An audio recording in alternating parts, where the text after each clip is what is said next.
Olá pessoal, tudo bem? Alegria poder estar aqui na IC em São José dos Campos, nosso amigo pastor Carlito e pastora Leila, e também de fazer parte da Rede Inspire, que durante tantos anos já tem abençoado as nossas igrejas, o nosso ministério.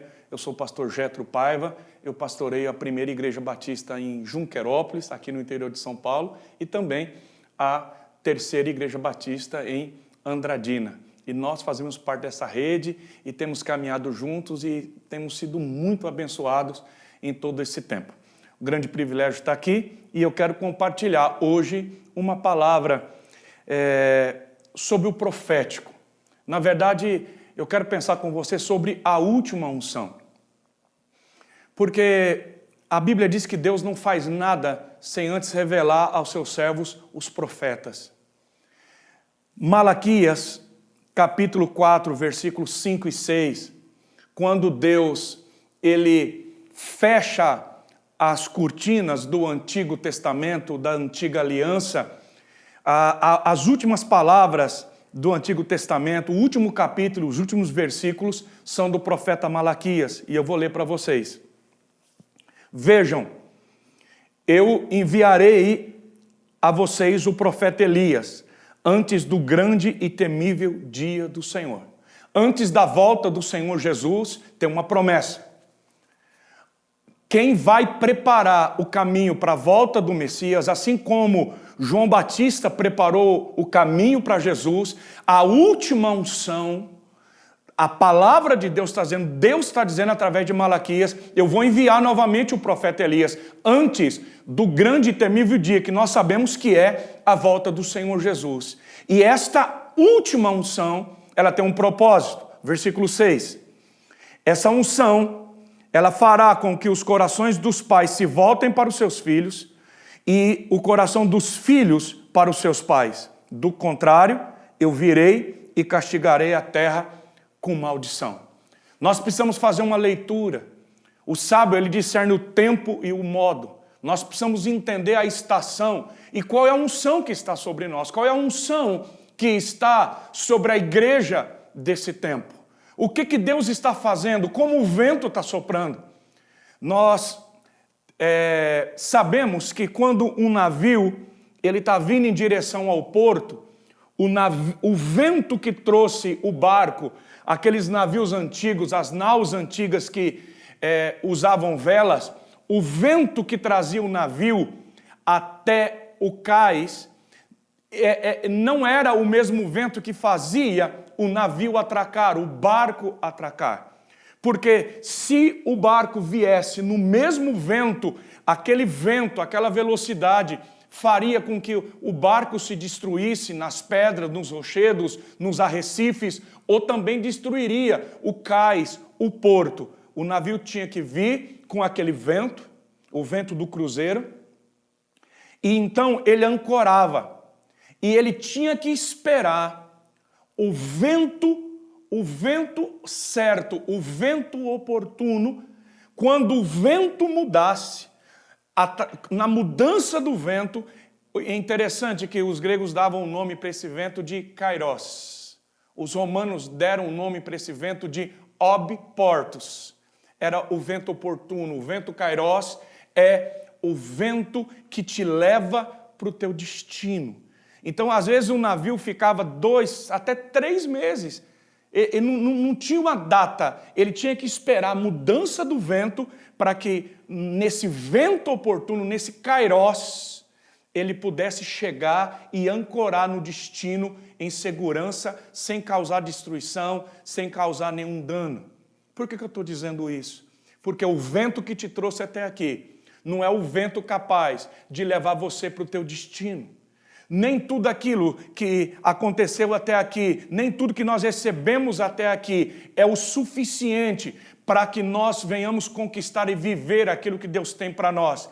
E quando nós falamos do profético, quando nós falamos dessa unção, Deus está falando através de Malaquias que a última unção, a unção da igreja da última hora, vai ser a unção que estava sobre a vida de Elias.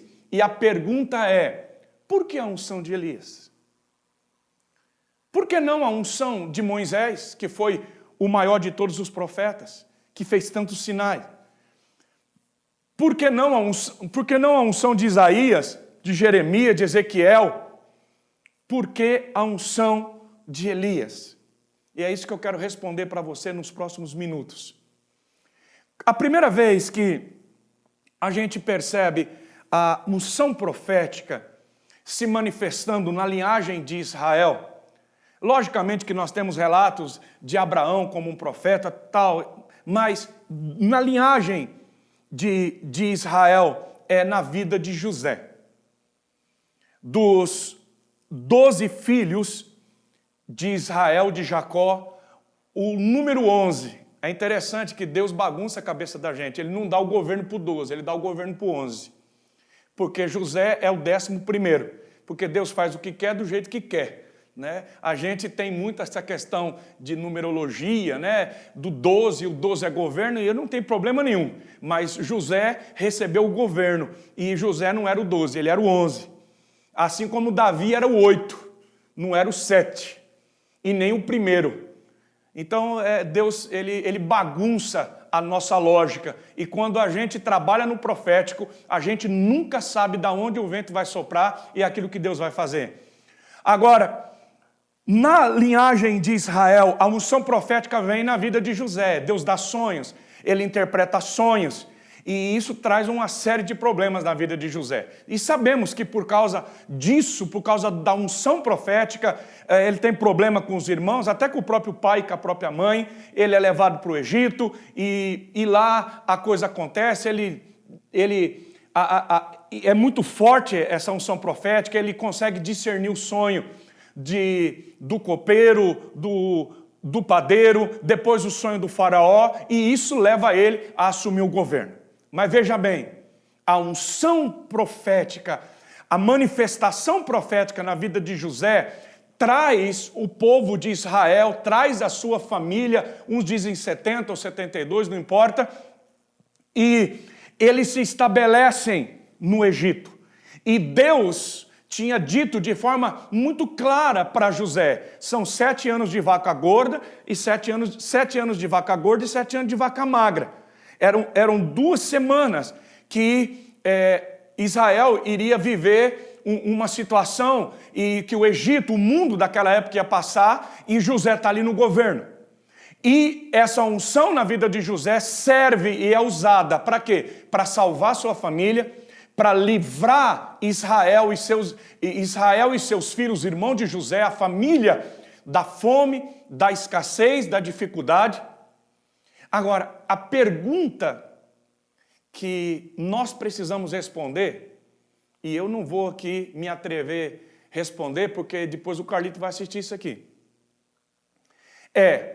por que José, que sabia que seriam 7 anos de vaca gorda e 7 anos de vaca magra, José que sabia que o destino do povo de Israel não era o Egito, o José que disse, quando estava para morrer, quando Deus levar vocês para a terra que prometeu aos nossos pais, não deixe os meus ossos aqui. Se José não queria que nem os ossos dele ficassem no Egito, a pergunta que não quer calar é, por que José não tirou o povo dele do Egito? Por que a unção profética, se José tinha esse discernimento profético, essa visão profética de que o Egito não era o lugar para Israel, que ali não era o lugar, por que José não diz, não, vai passar essa crise, agora aqui não é o nosso lugar, vamos embora daqui, vamos para uma outra terra. Quando Israel vem para o Egito, eles são ricos, eles não vêm com pobreza, eles vêm com ouro, com prata, eles têm recursos, eles têm rebanhos. Bom, eu disse para vocês que não vou responder, não vou. Eu vou dizer só o que eu penso. Né? Eu penso que em algum momento, a unção profética na vida de José, ela foi interrompida, ela foi bloqueada, algo trouxe uma névoa na visão, no discernimento. Não sei se foi o poder político, eu não sei se foi as benesses que ele tinha, a terra que o povo estava lá, que num primeiro momento era maravilhosa, Eu não sei o que foi. Eu só sei que a unção profética na vida de José não cumpriu o propósito que Deus tinha para Israel. Pastor Jeto, o que isso tem a ver comigo? Pastor Jeto, o que isso tem a ver com a gente hoje? Bom, a unção profética da vida de José é uma unção que está na vida de muitas igrejas, na vida de muitos profetas, em muitos ministérios, que é uma unção que supre uma necessidade, mas que não te tira do Egito. É uma unção que mata a fome, é uma unção profética. É o camarada que está profetizando BMW zero. Não, você vai casar, você vai comprar uma fazenda, você vai fazer faculdade. Não, Deus vai te dar isso, Deus vai te abrir uma porta. Não, Deus está... Então, é uma cura, é um milagre, isso é maravilhoso. Mas a pessoa é uma unção que não confronta o Egito, que não te tira do mundo, que não te leva para viver aquilo que Deus tem para você. É uma unção que resolve o teu problema, mas que não rompe a sua aliança com o Egito e que não te tira das garras desse mundo. Vamos avançar que meu tempo é curto. Vamos para a segunda. Aí nós vamos dar uma avançada e vamos ver agora a unção profética na vida de Moisés, que é muito claro, porque a Bíblia diz que nunca houve alguém como Moisés. Tanto que Moisés profetiza, depois de mim, Deus vai levantar um profeta semelhante a mim. E estava falando do próprio Jesus. Então, sinais e maravilhas, o que foi feito por Moisés é algo inimaginável. Mas a unção profética na vida de Moisés é uma unção que se manifesta para tirar o povo do Egito. Deus diz, Moisés, você vai libertar meu povo. E Hebreus diz que Moisés, ele salva o povo, ele liberta o povo. Moisés, ele batiza o povo é batizado nas águas do Mar Vermelho e também da nuvem que estava sobre eles. Então ali é uma clareza muito grande sobre a igreja que é salva, liberta das garras do faraó, das garras do mundo. A igreja, a pessoa quando é salva, é liberta, ela é batizada, ela confessa Jesus. É a unção que estava sobre a vida de Moisés. Só que tem um problema a unção de Moisés. Moisés tirou o povo do Egito. Moisés batizou o povo no Mar Vermelho. Mas Moisés não levou o povo para a terra prometida. Moisés não conseguiu conduzir esse povo para conquistar o propósito. Não levou esse povo para boa, perfeita e agradável vontade de Deus. Moisés morreu no deserto. Ele ficou no caminho. É duro falar isso, porque Moisés não queria terminar assim. Ele implorou para Deus, dizendo assim, Deus, me deixa entrar. Deus disse, você não vai entrar. E eu não vou entrar aqui nos detalhes, mas você sabe que não entrou. Pastor, o que significa isso? Moisés significa uma unção profética, que é uma unção que salva você, que prega a palavra para você, que liberta você do mundo. É a igreja, é o profeta que leva a mensagem, que opera libertação, que batiza você. O teu nome está escrito no livro da vida. E tem uma multidão na igreja que está desse jeito. Saiu do Egito, está salva, está batizada. Mas é uma multidão que está sentada na cadeira, no banco, uma multidão que lota a igreja, mas que está morrendo no deserto, que não consegue avançar para o propósito, para aquilo que Deus tem para a vida delas. Eu queria que você parasse e pensasse comigo, porque é difícil falar sobre isso. Porque Deus quer e o projeto dele é nos levar além. Deus não quer apenas nos salvar, Deus não quer apenas escrever nosso nome no livro da vida. Jesus disse assim em Mateus 28, ei, eu vou dar poder e autoridade para vocês. Para quê? Para quê? Para vocês fazerem discípulos em todas as nações da terra. Deus, eu não preciso de poder e autoridade, eu não preciso de poder e autoridade, de unção do Espírito Santo para ir para o céu, a salvação é de graça. Eu não preciso de poder e autoridade para frequentar uma igreja, mas eu preciso de poder e autoridade, eu preciso de unção para cumprir o propósito, para conquistar a terra, para ir além do Rio Jordão, Não apenas sair do Egito, não apenas ser salvo, mas dizer: Deus, o Senhor tem uma terra, o Senhor tem uma cidade, o Senhor tem um propósito, e eu quero entrar, eu quero viver o que o Senhor tem para mim. As canções que a igreja mais gosta de cantar são canções de deserto, porque tem uma multidão morrendo no deserto. E aqui eu fecho com vocês agora. Por que Elias? Porque Deus diz: eu vou mandar novamente a unção de Elias. E é muito simples. Deus diz: a última unção que eu vou mandar vai ser a unção de Elias. E essa unção vai converter o coração dos pais aos filhos e dos filhos aos pais. Porque se o pai não se converter aos filhos e os filhos não se converter aos pais, a terra vai ser ferida com maldição. Vocês não vão viver, vocês não vão conseguir entrar, desfrutar daquilo que eu tenho para vocês. O que é converter o coração dos pais aos filhos? É a unção de Elias. Quando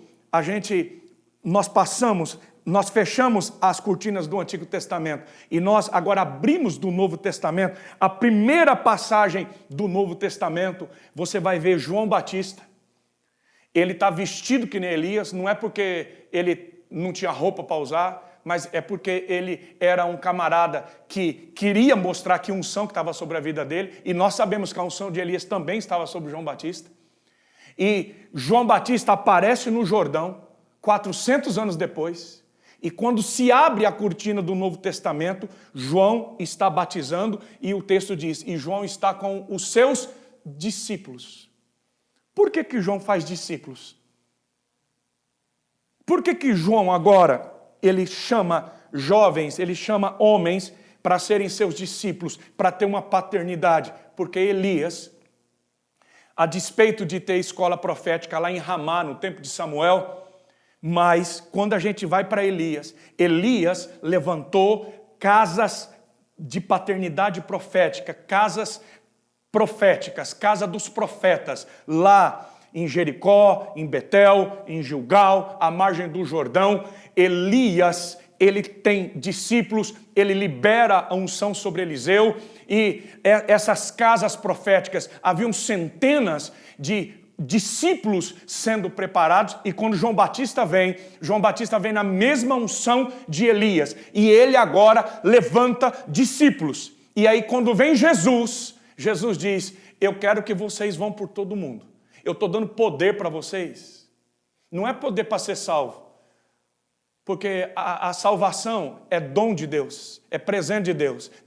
Jesus diz: eu vou dar poder e autoridade. Porque essa última unção que vai vir sobre a igreja é uma unção de gerar filhos, de gerar discípulos. A unção de José, a unção profética de José supre uma necessidade. A unção de Moisés tira do Egito, mas só o discipulado, debaixo de uma unção profética, tira o Egito de você. Moisés não conseguiu tirar o Egito do povo. Não conseguiu. E isso foi muito difícil. Nós sabemos o resultado do que aconteceu. Então eu gostaria de que você pudesse pensar e refletir sobre isso. Esses poucos minutos que nós conversamos, existe uma unção que está sendo derramada sobre a igreja nesse tempo. O que Deus tem falado ao meu coração, e é onde eu tenho dedicado a minha vida, o meu tempo, as minhas forças. Às vezes nós nos preocupamos tanto com a multidão, às vezes nós nos preocupamos tanto com os nossos programas, e nós não fazemos aquilo que realmente Deus nos chamou para fazer. Nós estamos sendo movidos por tantos ventos. Deixa eu te dizer, o vento que vai nos levar no destino é a unção de Elias. E se não houver essa conversão de pais e filhos, de líderes e liderados, de pastores e discípulos, de profetas, mestres, apóstolos, evangelistas, se não houver essa conversão, se nós não entendermos essa interdependência do corpo, nós não vamos cumprir o propósito. Espero que a gente possa se encontrar por aí. Deus te abençoe. Pense sobre isso.